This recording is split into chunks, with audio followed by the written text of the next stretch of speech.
Tata kota Kerajaan Majapahit memang sangat modern, meskipun kerajaan ini adalah kerajaan yang kuno. Bahkan bangunan-bangunannya yang terpendam di dalam tanah ini lebih megah daripada bangunan-bangunan kastil yang ada di Eropa. Kolam Segaran seluas kemudian 6 hektar.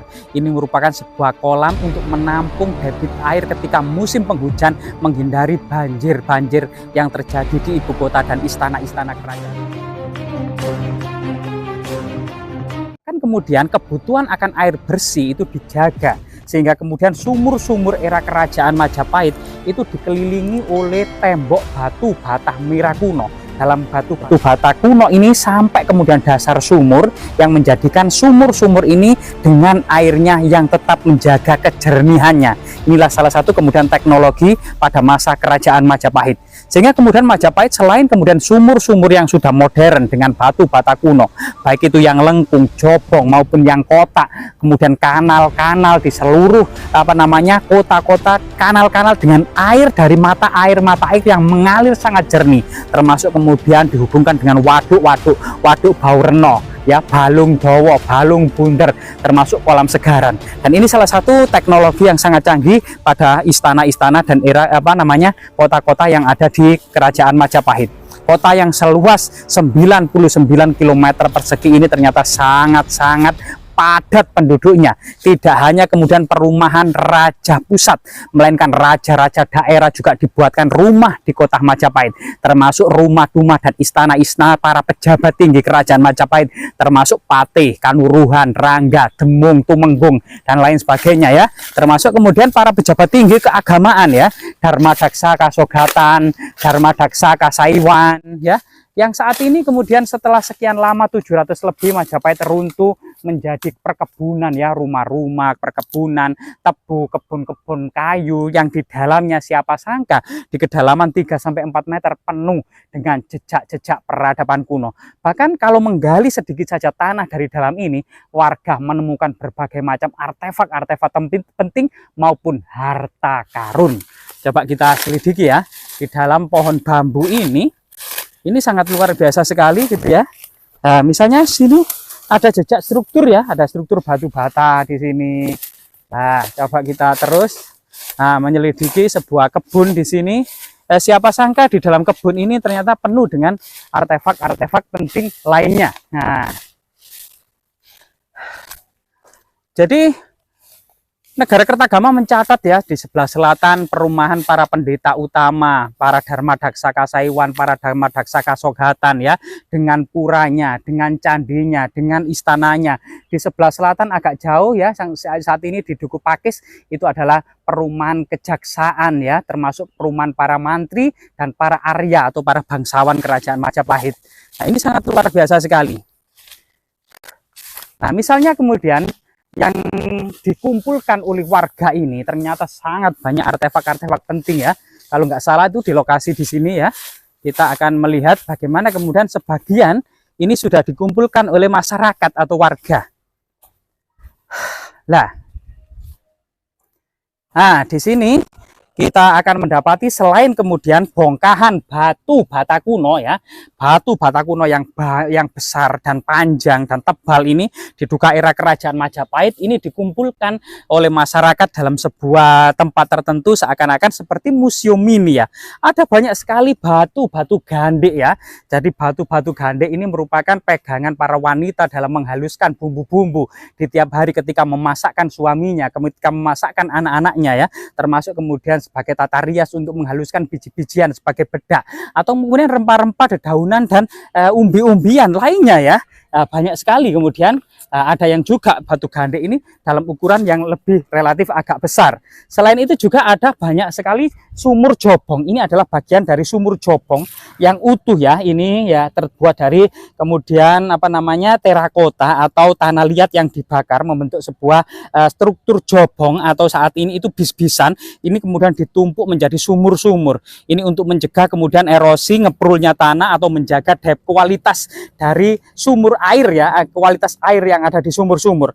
Bahkan kemudian fragmen dan pecahan keramik Tiongkok dari berbagai macam dinasti ini banyak sekali. Hijau ini sangat langka, yang diduga kemudian yang sebanyak ini dahulunya merupakan perumahan para bangsawan atau elit dari kerajaan Majapahit ya, menggunakan alat-alat sehari-hari untuk masak atau untuk makan sesuatu atau menghidangkan sebuah hidangan ini dengan alat-alat diimpor dari Tiongkok ya, Tiongkok sekitar lembah sungai Huangho, sekitar lembah sungai yang Sekiang ya. Ada kemudian produksi-produksi terbesar dari keramik Tiongkok seperti produksi Gansu ya, Longshan lah, ini adalah lokasi-lokasi provinsi penghasil keramik-keramik Tiongkok. Termasuk kemudian fragmen tembikar ya. Fragmen tembikar di sini cukup banyak ya. Diduga ini adalah bagian gentong ya, yang memiliki citra keindahan. Setiap kemudian bibir dari gentong ini menyiratkan sebuah teknik lengkung seperti pinggiran kue pastel. Nah, ini luar biasa sekali.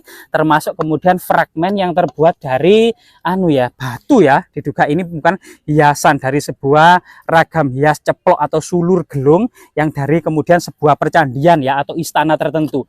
Bahkan di sini ada semacam tumpukan yang terbuat dari terakota yang merupakan bagian dari alat-alat upacara keagamaan, termasuk bibir gentong atau tembikar impor ya yang berkulit-kulit manggis ini diduga juga merupakan bagian dari peradaban mangkok-mangkok, piring-piring serta gerabah-gerabah yang diimpor dari Asia Tenggara termasuk dari Tiongkok. Banyak sekali ya, termasuk kemudian banyak sekali ya. Nah, ini bagian dari kendi dan lain sebagainya ini. Yang sangat istimewa selain kemudian keramik dan batu andesit, juga ada semacam fragmen-fragmen yang terbuat dari batu putih. Di Kabupaten Mojokerto ini yang merupakan telatak kerajaan Majapahit tentu tidak kita dapati batu putih ya, kecuali di daerah bagian utara di sekitar Dawar Blandong, di sekitar Pegunungan Kabuh, di sekitar kemudian Pegunungan Kendeng Utara, ini banyak batu putih, sehingga kemudian batu putih didatangkan dari sana atau dari sekitar Gresik dan Jombang untuk dibawa ke lokasi istana dan kerajaan Majapahit sebagai kemudian bahan baku untuk pembuatan arca-arca. Nah, di sini jejak kemudian kemuncak atau jejak mahkota-mahkota raja atau mahkota-mahkota arca itu juga terbuat.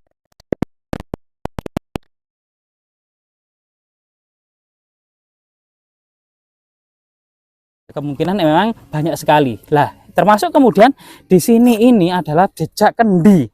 Nah, kendi yang kemudian tinggal fragmennya saja. Banyak sekali vas-vas bunga yang sudah pecah gitu ya. Kemungkinan ini diproduksi dari Asia Tenggara, Vietnam, Khmer, Ayutthaya, Tai ya, itu merupakan kerajaan-kerajaan yang ada di Asia Tenggara tersebut. Terakota juga sangat banyak, bahkan ini adalah kepala arca yang memiliki sifat dan motif seperti arca-arca di lereng Gunung Arjuna, seperti arca Dwarapala, arca Semar dan lain sebagainya. Termasuk yang sangat besar ini diduga bagian dari ornamen hiasan dari candi semacam Kalamakara ya, yang sangat besar. Lumpang-lumpang kecil menduduki fungsi magis dan sakral sebagai tempat perdupaan ya. Ukel, nah ini banyak sekali ukel dikumpulkan dalam satu wadah. Ukel ini merupakan hiasan genting. Jadi masyarakat di perkotaan Majapahit rumah-rumah sudah terbuat dari genting dengan pinggiran-pinggiran terbuat dari ukel ya, hiasan-hiasan genting. Termasuk kemudian di sini ada semacam fragmen alat-alat upacara keagamaan yang juga terbuat dari tembikar-tembikar kuno. Selain itu juga ada banyak lumpang-lumpang ya, lumpang-lumpang kecil, lumpang-lumpang besar dan berbagai macam terakota dan hiasan-hiasan dinding serta hiasan-hiasan tiang kayu yang ditempelkan di tiang-tiang kayu ini cukup banyak sekali ya. Dan bagaimana kemudian corak peradaban masa lalu yang gemerlap dengan segala teknik art ya, yaitu tradisi sebagai seni budaya dan ragam hias tembikar ini yang saat ini hampir-hampir sudah mulai punah. Bahkan di sini kita menemukan semacam tempat semacam kepala celengan ya, atau kepala kendi yang mirip seperti celengan, atau kemudian hewan babi hutan ya, hewan babi hutan sebagai bentuk celengan era kerajaan Majapahit. Coba kita lihat, banyak sekali kan di area ini fragmen-fragmen dan termasuk tugu batu ya, arca batu, bagian pipisan, terakota ya, termasuk kemudian kemuncak, alat-alat upacara, pipisan, batu lumpang ya. Banyak sekali hal-hal yang sudah dikumpulkan oleh masyarakat. Inilah salah satu citra semacam bagaimana kemudian meraba mereka serta kemudian menerawang kehidupan masyarakat Majapahit, kehidupan masyarakat kota dan istana kerajaan Majapahit dengan berbagai peralatan-peralatan yang ada seperti ini ya. Luar biasa sekali ya, termasuk kemudian banyak sekali, bahkan ini adalah gentong-gentong raksasa yang di dalamnya ternyata berglasir warna kulit manggis kecoklatan ya. Dan di sini struktur berglasir seperti ini atau tembikar-tembikar berglasir ini diduga memang diimpor dari Tiongkok maupun Asia Tenggara. Jadi ini sangat luar biasa sekali, tinggalan di sini sangat banyak sekali, dan ini menjadikan kemudian masyarakat memiliki motivasi, inspirasi untuk terus melestarikan dan melindungi dan agar kemudian tinggalan-tinggalan seperti ini tidak hilang dan tidak lenyap gitu saja, sebagai inspirasi, sebagai edukasi juga, sebagai pengetahuan bagaimana pola-pola sejarah kehidupan perkotaan dan istana kerajaan Majapahit di masa lalu. Inilah bukti bahwasanya Majapahit itu nyata, Majapahit itu kaya, Majapahit itu makmur, dan Majapahit memang pantas melindungi seluruh Nusantara pada abad ke-14 dan ke-15. Ini sesuatu yang patut dibanggakan sebagai inspirasi jika leluhur kita pernah mampu kemudian menyatukan Nusantara dan memakmurkannya, maka suatu saat nanti kita pun sebagai generasi penerusnya akan juga memiliki kemampuan dengan usaha dan pengorbanan ya, tentunya akan bisa kemudian memiliki sejarah yang membanggakan seperti yang ditorehkan oleh leluhur kita, leluhur Majapahit.